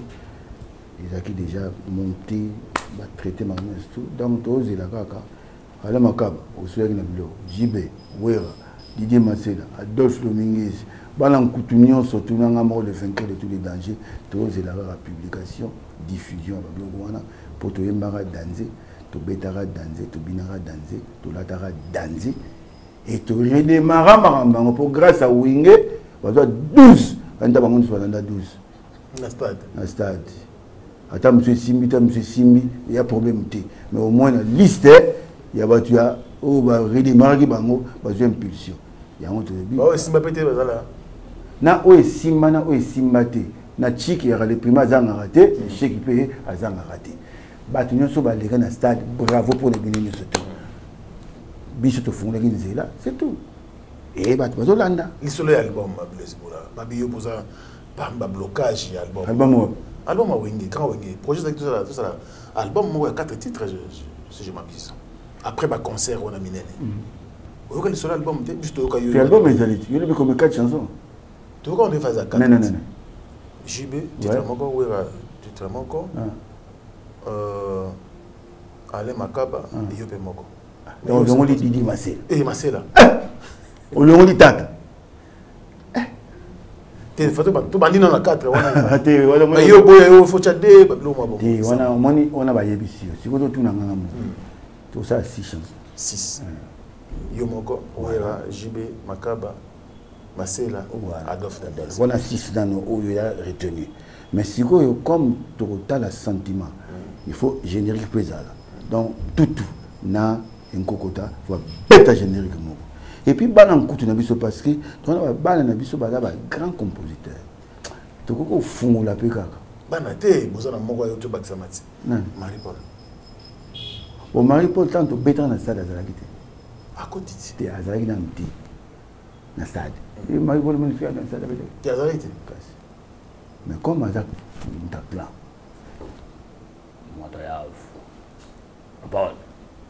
Boyaya. Nan. Yes. Tu n'as pas Marie-Paul Limo. Nana Boyaya. Nana bloqué à mon tuteur. Donc Marie-Paul a ébuni taillé. Et a rechapé. Comme 7. Attends, 12. Biso to la pomme. Biso va tailler mandé bétané binandé. Ceux qui producteur a linga tata 20 chansons. Ba tu so va 7 volumes. Casse. Yo tu mto chembo na parce que producteur mta pesa mbongo na pena mbongo ni pebele amateur na mbongo na ebele ba on va samba bati ba so ba tata 25 chansons yayo ni yayo ti volonté ya ba biso to bata yembande betande pe binande est-ce que na le mabe to 1999 toujours comme album Pondération 8 2007 deuxième album Baliangando 2018 premier volume Yarande Kita. 3 albums à ton actif. Vous êtes à l'aise? Allez qui va y après il va comme de 7 8. Attention, comme 100. Moutina Nzena. On a 2 yanga. Mais il y a 300 000 c'est la qualité qui compte. C'est la qualité qui compte. C'est pas la quantité. Blaise Boula Moutaye Mande Petane Binande. So tu te mets si on a un podium au CPA. Donc moi je me compare à personne, mais il y a une concurrence loyale. Oui. Donc c'est balé qui va s'arrêter à 150 bon, c'est bon, bravo. Mais bah yébike tata wana mbiaka na yemande betane pe binande. Est-ce que na le mandé to? Le reste des volumes il y a Rande Kita parce que ça c'est un bel album, c'est ça qui me fait plaisir. Relation dans les rôles de M. Kadi Manjousi, ils ont donné. On a vu dans Yemo Yebi Tatu Bichi Yemo Yebi. Donc on a vu dans moi. Il semble qu'à bloquer. Tu as bloqué, on a été déjà une incompréhension. Ils ont un peu normal dans ce business pour s'accorder la BNT ou tout le monde bloqué. Mais et empêcher la montée de évoluer la maman. Ils ont toujours bien. Jamal, il a dit célèbre. Bayebi, Chiboka du fils. Tout ça là, ils en ont œuvre pour la montée. Je peux rééditer remodifié ou nini donc les arabes. Est-ce que Shadi est l'un des titres il y a l'album on a. T'es Shadi Sigo Christian Shadi au moins tant au Vandi na Paris bah tu vas déclarer tellement trop bah binanga Blaise ils ont taillé mandé et sur demande à Shadi que Shadi même en passant à binanga vieux je finance ou je préfinance cet album et là nous avons na clip na forme na studio na nion surtout na voyage na aller retour first yem ta foutani encore une fois merci Shadi qui est mon neveu vous comprenez à Saliango na motema ne malamu siko na sala pour continuer marambo na marambo ya ba remix c'était ma continuité na sali nzemo comme na nkumba dingoma Océanie nkumba dingoma dingoma Océanie Yves Ngoma le patron silencieux na sali nzemo mikolo na sali nzemo mo na ngo Santa Clara na on a Adolphe Dominguez Tata Mobich le chouchou le tout grand s'appelle na sali comme na Santa Clara na reboire ba Nounou na reboire ba Bébé na reboire ba Dio na reboire autorité morale Moïse Matembo na reboire C Petit Tadi na reboire Jekam na reboire Jojo na reboire ba Santa Clara GG Kalo na bi batu news pour na reboire bango na reboire ça peut na yo et ça va bien ça va bien et surtout na reboire sonaté le DG Nabiso Agou Michel combattu mais jamais abattu deux fois et puis tu as poids na députation na ya sala wana to kena changu yemela e fallait café wana biso mo to petit peu mondo parti c'est tout to Agou Michel poids o ba kota ka to fo ba longwa est-ce que ba kota est-ce que tu le m'avais tu expérimenté comme savoir-faire il y a Junior à la prod. D'abord on a pris Tokos volume 1 non Tokos 1 pardon album Yafali pourquoi un bon beatmaker salam kitoko mais pourquoi exploiter yo moko de bana yo moko boti ton style travailler na yo ton style monté oh tu as appelé la vision moko tu as petit wana bana vitesse moko mais ba kumba yoti ba on na jeunesse une expérience sikoyo tikana moi mwana soit côté na domaine tikana a exceller na oya sali et comme na moment moko on a aussi besoin de mambiaka mais comment innovation est salama faut tika montu na l'esprit oya na moi Junior à la prod à ça rablo ça sans concours na rien ah ouais na l'accès ko beta guitare té na l'accès ko ça yembo ko kana na botaye moi na soda ça développer moi il y a des fois tu ça na gerbe à la payer monter les Guinéens il y a ma B Dix de Bachir il y a embarras écoute yemina na kumba ngoma dernier de mélopiste les qui n'a pas ngombe sous beauty vraiment aye mara danser mais à côté na monde de l'affaire boss ah ouais Smé Beauty Maurice de Pablix vraiment na yana bango machuda et puis mikolo plaisir na nga eza pour comme na komi koko 3 fois fina la mugi na tomo na kanzara d'abord mi amoni ya ba koko sima na otala ima ye deux fois chaque tongo fois le malanga je vais à l'école et à Soukasiko roi pour battre 3 des voici na Moambal roi na otala et puis dans 3 jours nous n'avons qu'un Ibrahim na le beau to qui me tourne à 4 semaines et là vous avez 2 semaines tous on pour na mona koko na ngai na me ressourcer et puis na bande na zonga surtout ça va émission. Ingénieur Blaise Boula, en fait, nous avons toutes nos questions et ça va bien. Réconciliation à Wingé. C'est vrai, c'est un grand monsieur que j'admire beaucoup. En tout cas, j'ai beaucoup de respect pour lui. Michel Amadou Diaby, qui me considère également au clan des spécial à lui. Asali Moussa Makassi, mais personnellement, Blaise Boula, quand vous écoutez des fils, il y a Amadou Diaby, qu'il faut vous s'engager dans Baningana yo. Après plusieurs années de séparation, Mingo de Bono Yokanate, Bono Solate. Et ça n'a rien donné personnellement. Il y a un danser. Ah, Amas la penda, on a bien rappelé mes amis, mes frères. Tout le monde a sauté et que grâce à impulsion Amadou, tout le monde a pu tout le monde a formulé un thème, na contact avec nous. Je suis d'accord. Directement. Directement. Et à temps où tout le monde peut être dans le clan, tant Amadou a contacté tout le monde a boyagé. Tous étions d'accord. Donc, ça on peut, bon, on a dit. Il y a des conditions, donc, Amadou Sougari n'a pas l'air solide. Il y a des conditions pour Makasi. Il y a des Makasi. Il y a des Paris, il y a des zones de Kinshasa, il y a des 100, il y a des cachets. Il faut y aller. Il y a des droits d'auteur parce que les documentaires au Salama. Mais il faut signer un contrat, il y a diffusion de l'œuvre. Si on a 5 bon, on a bien. Et j'avais insisté. Et j'ai télémé la gamme. Maître Mabé. Maître Serge Mabé. Spécial. Ouais, je lui ai dit, moi je signe pour la prestation uniquement. Pour tout ce qui est. Il faut tout ça un contrat. Diffusion d'image. Papa, il y a bongo. Il y a une norme internationale. Oui. Et Souka. Signa et tout le monde peut aux zones à raison. Oui. Ouais. Non, il faut, au fait, ça, monsieur a bien été. Mais il faut là que ça a été. Ouais, les Sokoda, tu vas y avoir un côté, mon côté Sokoda, pour na côté Sokoda, il faut foutre un terre, il faut œuvre exploiter. Très bien. Ne pas foutre. Ce qui œuvre nous exploiter, tu vas foutre. Même si tu es membre de la Sokoda. En fait, ces informations, c'est des formations qu'il faut faire. Il faut sensibiliser les acteurs pour bailler le bien fondé et comment les gens sont rétribués, sont rémunérés grâce à l'exploitation de l'œuvre de l'esprit d'Abango. Il y a toutes disciplines confondues.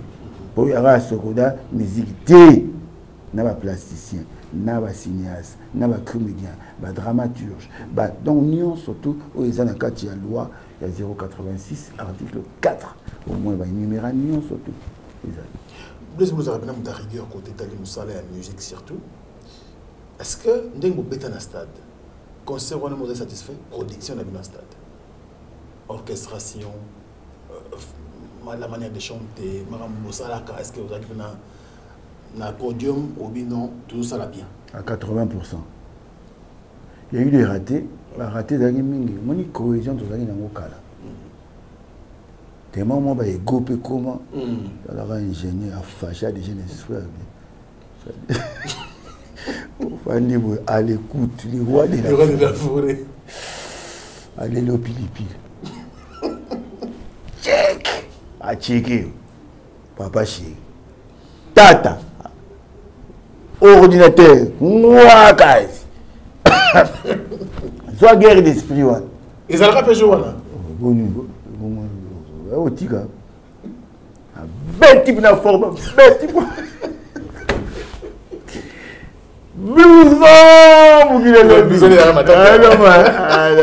tata vanda kemba yo le vainqueur de tous les dangers tu te connais ba yo j'ai la petite kaba ba yo ciao o tikite tata yo kana na ba oui mais dit tikite j'ai pas perdre na Japon ouais on va donc il faut pas guerre l'esprit donc on a bien non original et ça fait la diversité il y a biso on a ça la force à on n'est pas pareil le baratito quoi on n'est pas pareil JB a marque naï Wera na marque naï Blaise na marque naï Tata na marque naï Nkoko na ça dit moko wenge melia titina tous bakolo 12 spiritus si vous voulez ce que vous passe spiritus va les après autant d'années. Il fallait rater mon péché les amendements. Mais malgré cela, redémarrage. Il y a un autre Fungulanzila, tout le monde a la queue. Alors, mon anecdote, la répétition, vous savez, c'est pas mon autonomie balai, vous savez, c'est bien blessé pour là, s'il vous plaît.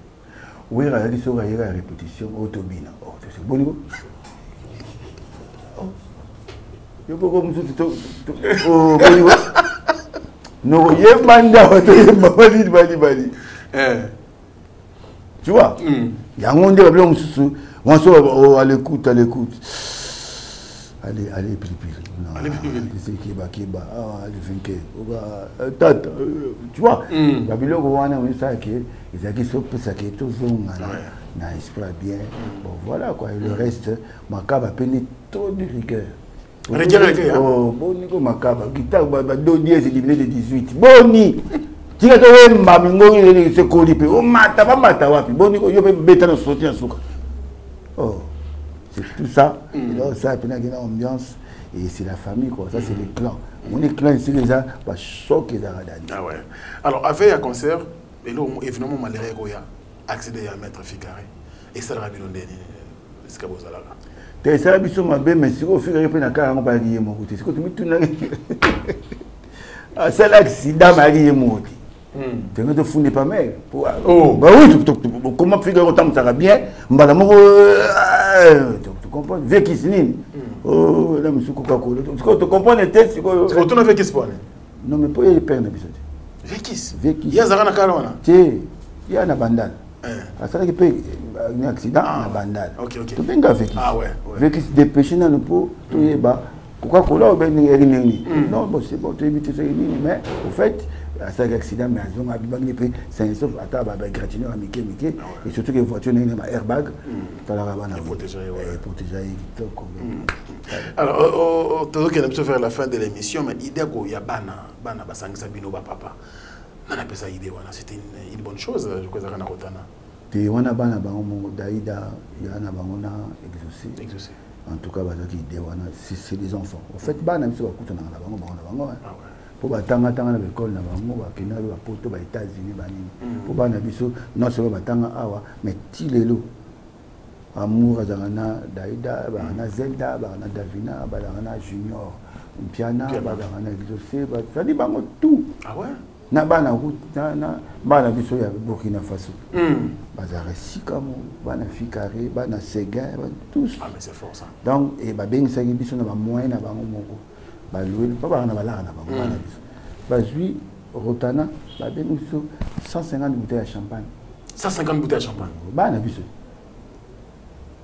150 bouteilles de champagne, bah, na Rotana, bah, tous les parents bah, s'exprimer, bah, passer sur les paroles, Madio Palobaki. En tout cas, merci à nos enfants. Vraiment, vous faites la fierté du clan. Nous vous adorons, nous vous aimons tant. Oh, tonton Nabino Papa Blaise qui vous adore. Donc, vraiment, le clan, tout ça, nous bien. Bah, na biso nous aujourd'hui, bah, yo kananga, bah, mère, bah, tout, bah, kutananga. Pas de problème. Super. Wenge Panzani, de lieu comme Wenge Zonga, donc maman Panzani sauté parce que les gars d'agement quoi. Parce que Kabonote Wenge c'est Panzana Kala. Il a ça sonné. Ah ouais? Image n'a pas comme image de séparation. Mais grâce à nous, redémarrage toujours aussi union. Blaise Boula. Absence à l'MP là. Et ça la vendait. Attaquant de pointe. Yemande Danze. Bétande Golobate. Binande la totale. Santé me dérange. Santé là, il est au soutien. Santé là. Tout, les amis n'a point. Mais santé. Il y a un médecin et puis la famille va avoir attention. Santé n'est pas de permettre de venir. Mais Yemoro, ils se sentaient prêts à être au bêta. Mais, Toboyagi, Bella. Paiement, tu vis, tu es à l'aise en bonne santé. Bah, médecin en permanence, c'est la médecine côté où on a assistance direct. Donc pour mettre tout il est un scandale. Bobo Chibos, le banquier les plus frais, Claude spécial à toi. Merci beaucoup pour le soutien Bobo Chibos. Il y a du Djongonda Yimine, la terre avantageuse, Claude spécial également à toi. Je penserai aussi au boss Djonga. Djonga, vous savez que c'est Djonga. Le monde a Orly, comment est-ce qu'on a nazi des secs? Et puis ça a un plaisir, c'est ma chroniqueur, maman, bête, Orly, Zalara, ça veut dire, on parle pas. Bon, Fachi Bétante. À libéraliser ma camouille, ça va dire.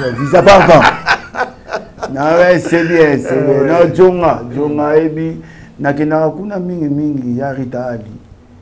Mutasola mingi na Djonga. Bamona Adilindole. C'est pas Sololi qui n'a pas aimé les groupe n'a pas musicien n'a pas batika n'a pas Nios tout ba Juju ba Willy Star ba Jamie Rose ba Gabin ba tout Mais c'est quoi le secret? Il y a une mission balongo pour Sélic aussi. C'est balongo ti. Ba préféré pour ba bala qui côté. Balongo ti. Mais mutabali asali famille nae. Ozong se voani. Avec la mukanda nae pas sala gabe. Balider muso ba Sélic kaka. Nani? Balider muso ba Sélic kaka. Balider be. Neti nani? Tu as Bible Ziboula wa. Toi tu connais ngwende na yozayo. C'est bon. Ba monsieur solo yom to lobi ba leader musu ba lo. Et comme à guerre. Misalo ngo comme le ko kangisa. Bongo. Moi ma be biso ko to bongo. Ah ouais, c'est bien. Ngaso longo na. Ngana mbaye mande beta de dinani. O dieta sigo dégage. Mais on regrette la peau, tu as partenaire dans la maison, vraiment moi, je ne bloque pas les gens. Finga no ngandengo lingi. Ngana tanga Bible. La Bible, tu retiens dans la Bible, le Dieu est miséricordieux. Donc, à pardonner. Donc, s'il faut pardonner, ils vraiment bien. Pardonner, si au tiki artiste, c'est ça, fini, tout se paye ici. Ah ouais. Merci beaucoup, patron Djongokula. Merci, la première dame de Lausanne. Clin d'œil spécial également à toi, Ibrahim Sifa. Merci à toi. Merci également à celui qu'on appelle bien sûr Dekos Moko comme moi, Nzambe. Nangaki nanga tamba komba batu nanga le blelo ko moko lamso nanga bosana na passage nanga oui oui en matière il y a droit toi en matière il y a redynamisation secteur culturel oui oui qui tourne une potentialité énorme à travers la RDC. La fois dernière nous avons été invités par la fondation Katangaise oui oui nanima kiti niki pakaje niki jekeje RJ Kanyera. Dégâts. Alinga Bouka Chobes. Aussi, la petite chose, Alta Chon. Dégâts. L'Omanix. Pagaille. Moi, moi aussi, Nani, comment il s'appelle encore? Chancel. Alors, Yemba Koleka, maman, nous sommes. Mais Niki Paradje, Niki Djegedje, Oya RJ Kanyera. DJ Nini, boîte de rebeta dans mon télé. Et puis, nous, premier à YouTube. Mais le droit d'auteur, zéro. Zéro. Ah, de l'autre. Ah, de l'autre. Et puis, il y a une commission de la fondation Katangaise. Donc, on a dévoilé la plaquette commémorative. Il y a Mwenda Bayeke, il y a Moufankolo, il y a Edouard Katiti. Pour nous, les artistes et la province, il faut que AG Matembo, qui était pratiquement le promoteur de la chose, il faut fouiner, parce que la RDC regorge des potentialités culturelles et nous allons développer la RDC grâce aussi à la culture de ce pays. C'est une grande richesse. Je reviendrai pour nous sensibiliser à travers la province, les 26 provinces, pépite dans la province, même au niveau de la diaspora. Je sais pas, j'ai vu Laetitia Lokwa. Laetitia Lokwa. Mais moi, on a Céline Bindati. Céline Bindati, il n'y a pas de Kikosta. C'est la famille, mais moi, on a passé dans ma kila. Mais est-ce que rien. Est-ce qu'il y a beaucoup de sensibilisation pour pas qu'il y ait une rien. Or, on a bassi, il faut sensibiliser. Il y a un Robin, DG Agoubi, Sikozoyokangai. Babana, le rôle de la pépite. Commencer par sensibiliser les artistes à travers la RDC et bon, former le bien fondé pour se développer grâce à Moussa Bazoyeko. Vraiment, formation, information, sensibilisation. DG, Dende Torolobela, on a un conseil. Merci. Très bien. Je pense que tu as évolué de Gombe vers la fin. Merci à mon frère Jimmy Chimanga, porte de la chapelle. Merci pour le soutien. Et puis, restaurant Galaxy Mambo, merci beaucoup également à toi. Et puis, Norobo, ça n'a jamais, alors jamais. C'est lui qu'on appelle, bien sûr, Dieso, London City. Merci pour tous les soutiens, mon frère. Boza tellement bien à travers le monde. Monsieur le président Spero Sole. Non, moi, Gisèle Matota. Et puis, Alain Dinamolo, mon surprise, agréable Bogati na poche. Yama Jani Samba Kondi. Et pour terminer, merci beaucoup. La première dame de Lausanne, il y a Papa Nabiso Gobelisha. Mes parents riches, on dit Louawa, un enfant pas comme les autres. Alors, ingénieur Célébou, prochain album. Parce que aux autres, il y a un single, il y a un album, vous avez souhaité? Tu as sali électroacoustique, classique, élastique, mystique. Nabandela. Électroacoustique, classique, élastique, mystique. On a répondre banze mon sur le succès. Toussaint Mbemba, mon guitariste et mon arrangeur, tout ça travaille en aïe, la supervision à Rasta Bogdea. Et après, monsieur Dagipe na Kinshasa, et pas agir c'est tout comme mon ingénieur. Donc tout ça, Moussala et vous m'avez la milité. Je suis en train de voyager dans le Kenya Ibrahim, dans le Kenya Lebo à Paris. Togo milité pour tout bimser le Corona. Dadi célèbre de la biso côté wana. Dadi célèbre. Ouais. Ensemble. Dadi Boula. Chibo Kadi fils, Bobo Chibos, donc on est tout popolo meonga à Paris. Barozi la biso donc na ba ebele. Na Kende uniquement pour la biso bilo Corona. Et année prochaine, comme tu as vu que dans la continuité, tout d'abord on a fait béton. Donc tu as vu que comment fongoli esprit na niveau ya culture a fongoli ba van à deux fois 2024 avant est-ce que na le mabe on dit maman peut pas se bloquer pour tous on a besoin de côté attaque artiste tu se bloquer ngati tous on des bateaux to linga osala bateau soki ou linga osala bateau te même si le bateau va osala les sans pour dans les ça. Bon. Les ça Sokoda. Alors caméra nous sommes à la fin. Ingénieur Blaise Boula, un message comme ça là-bas bien, mais je vous rappelle que Awa, tu sais, c'est rémission la prière, c'est l'invité qui prie. Alors après ces messages, on va télécharger un morceau mongo, à Chali, tu le mot où il l'esprit au salabiso bien, et puis tu regardes sur la prière. Mais avant tout, les messages à tous les Congolais. Non, bon, vraiment le grand message, d'abord on a tous les coopérateurs, il y a Sokoda. Il y a tous les artistes, il y a toutes disciplines confondues. Sachez très bien que non seulement on est rémunéré par nos prestations dans cachet, mais tu auras un salaire différent grâce à l'exploitation de l'œuvre, il y a droit mécanique, il y a droit numérique, il y a droit surtout où ils ont reconnu, il y a normes internationales, CISAC, OMP, Bani. Tout côté de Sokoda, tout croire dans la Konyamboka, et tout croire dans le ministère Nabiso, qui, dans ses attributions, a la protection et la promotion. Et puis, tout comme mon compte de l'écosystème qu'il a développé, bah, Mutuel et Salama, FPC a financé, a promouvoir. En tout cas, je vais appeler au Salama, mais au Salama, c'est ensemble. Ce qui te vendre, ce qui te comprendre le bien fondé, il y a richesse culturelle. Et volonté, elle va conduire déjà à Fachi Béton, à la Kissiango pour appeler 25 millions. Tu récupères un an, tu récupères un an, tu sommes dans le siège à Sika, tu comprends, tu fous la race sous-souté. Pour te foutre là, on a 6 000 $. 6 000 c'est tout. C'est tout. Tu dois foutre l'artiste, tu dois foutre oh, parce que la prescription fait 5 millions. Tu ressembles à 4 millions. Fatih Bé, ça peut être bon. En passant par le ministre des Finances. Et puis, le ministre de la Culture, a eu Macambon. Donc, le ministre de la Culture, tu as dit, là. Comme l'aime ça, il y a des lobby, qui est bon, c'est Bimagi. Bon, c'est 17 millions d'habitants, tu as mandaku, tu as mandaku, tu as un artiste, c'est basé dans le financé, tu payes 5%, il y a fonds de promotion culturelle. Pour que tu ne connais pas Barbara, tu as 5%, il y a des méritants.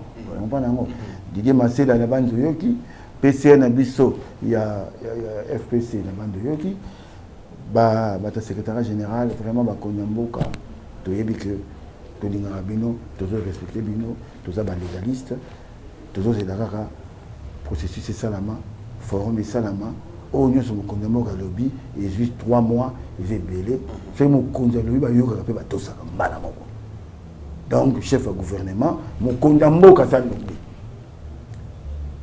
Ministre Nabiso, Mukonda Mboka, Asia Lobby, et Lobby a un conseil des ministres entendu.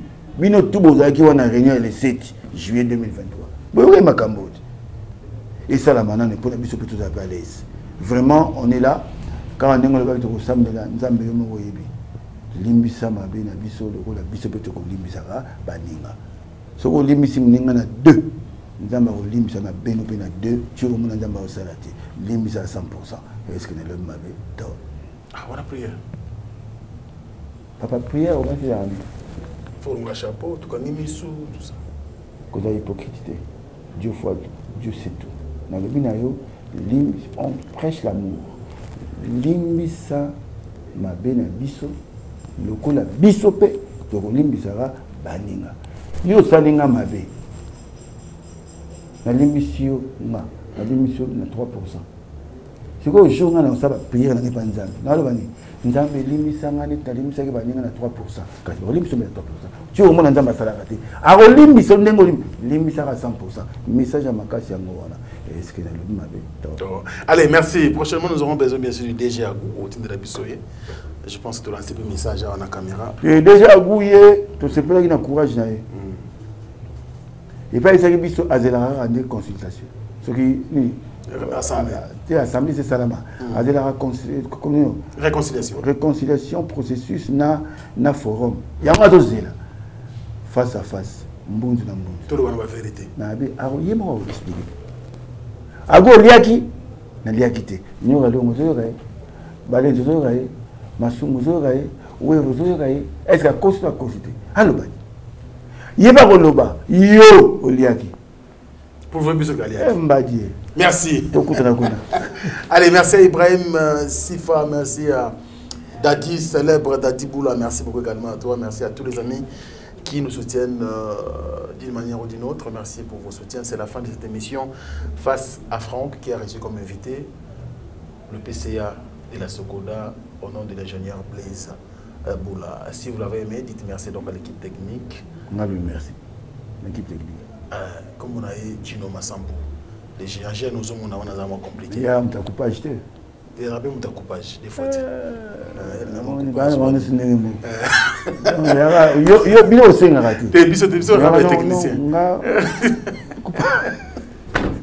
Allez, c'est la fin de cette émission. Merci à vous et bonne santé à tous. Au revoir. Merci. Vendredi 1er décembre 2023. Bruxelles, la Madeleine. Le Molodolidé arrive pour un concert humanitaire pour l'Est de la République démocratique du Congo. Une soirée exceptionnelle où la musique et l'humanitaire se rejoignent pour une cause commune. Venir en aide à ceux qui ont tant besoin de notre soutien, aux plus démunis. Pour toutes les griffes partout dans le monde, je vous salue et je vous reconfirme que ce 1er décembre, nous avons un grand concert, un très très beau concert dans une vraie salle de spectacle en plein Bruxelles, la Madeleine. Réservez dès maintenant de places standard à 45 €, de places VIP à 65 €. Un supplément de 100 € pour le meet and greet est disponible. Soyons là et ensemble, changeons de vie, unissons Umoja pour la paix à l'est de la RDC. Une production exclusive de l'Orphelinat Gunguna, la Skifama et la ville de Bruxelles. Fini le stress! Nakati ya États-Unis! Restons chez Lisa Loboko pona kolia biloko kitoko repas ya ban Afrika. Communauté congolaise, communauté africaine, ezala ba Spanish pe ba américain, yaka o déguster foufou ya ba congolais chez Lisa Loboko awa kaka na Champaign Urbana, Illinois, USA.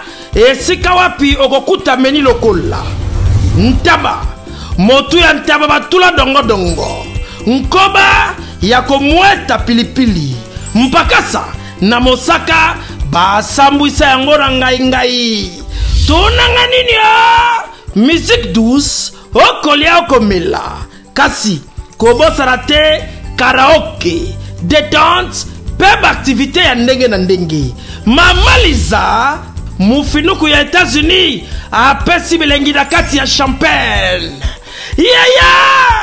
awa yaka olia madesu batula mabumu ya ngombe ya sexy awa nde epai bilengi elali stress na États-Unis abu pia yakania oyoki omoni o comprendre simba kanga pe bombake. Adresse na biso ezali se moko 208 West Griggs Street, Urbana, Illinois 61 801 Lisa Loboko mufinuku ya États-Unis. Nzambe Yamakusa. Tata maman bisika nous allons na mokili mobimba. Communauté congolaise de manière générale. Na yeli sous pas na bino pour nous faire bino cadeau offre ou ya monene ezali cité moderne Africa yango ezana sima na ngai awa. Ça veut dire que tous na maluku bande vonyo so ba yebiango. Alors ma référence on a zo pesa bino ezali zone économique spéciale de Maluku. So komi wana opusani moke juste na droite na yo okomona entrée Vodacom. Na entrée Vodacom wana li okomona cité moderne Africa. So le ka Vodacom moke omoni cité moderne Africa. Pour la accessibilité, bomoni mituka to yenango moko za jeep, moko za mutuka ya se, mais awa ta auto benga catch na Kinshasa ba IST ba vite to yaka moto ekokoma, nyonso ekokoma sans problème. Oye pour na la choix na yo. Je vous rappelle, batterie auto za koteka awa za dimension ya 20 mètres sur 20. Prix à $1250. Dans une dimension, il y a 20 mètres sur 20. Bengangaï rapidement na numéro Oyo. Plus 243 999 52 66 52. Qui a dit que Bandoule Kozonga te chez Djonga? Chez Djonga 3, Azongeli, base naye, na Paris, Oyo, Yesika Bozalaki Kolia, Komelape Koyoka Ndoule na niveau ya 2 fois te, Boyebake, Bilenge Zongi na Paris na niveau ya Kosakana te. Chez Djonga 3, Awa, chaque week-end, Bilenge Zongi ya Ndoule, à partir ya le 17 février 2023, ouverture officielle, ya Bandoule, Bokozwa, chaque vendredi, Suzuki Luzubu, 4x4 grands chanteurs de mon pays, à partir de 20h jusqu'à l'aube. Pe samedi, Bokozwa CNN Alligator, Nabaninga tout, Awa, Bokosepe la jolie kitoko. À partir de 20h jusqu'à l'aube. Pe dimanche, Sombele Soukabisanga, Bokozwa Nokolias, Emile alias de Mingongo, la voix qui cloche, et Longona Wenge, Poussana Tovanda, en matinée live, Oyo Ekobanda, à partir de 18h, Tina minuit. Kasi, Tunanga Inini, Kaka, ceux qui aimaient la CDC, Mbalamoko Night Club, To boîte et Fungwami, à partir de minuit. Ti ba 5h avec DJ Bobo. Oyo akosepeli sabino na bandole pe na ambiance ya kitoko. Malolo. Oui frère, Babi Djonga. Futur. Hein? Nous t'avons reçu la 50 boîtes. La Tatakin, c'est Djonga. Chez Djonga Twanga Nantaba, Ezwami na adresse Oyo, Noisy le Sec, Nassime McDonald, numéro 25, chemin de Grou, 93 130, Ozamo Bimba. Chez Djonga Twanga Nantaba, Yangonde Zali mo boko ya ambiance, na kati ya Paris, pe na France mo Bimba. Bana Kin, Bana Dar es Salaam, Bana Poto, Bana Mokili Mobimba, CTF Moko, Afrique Info, avec Franck Semaï, Yandankala, Twende. X-Bass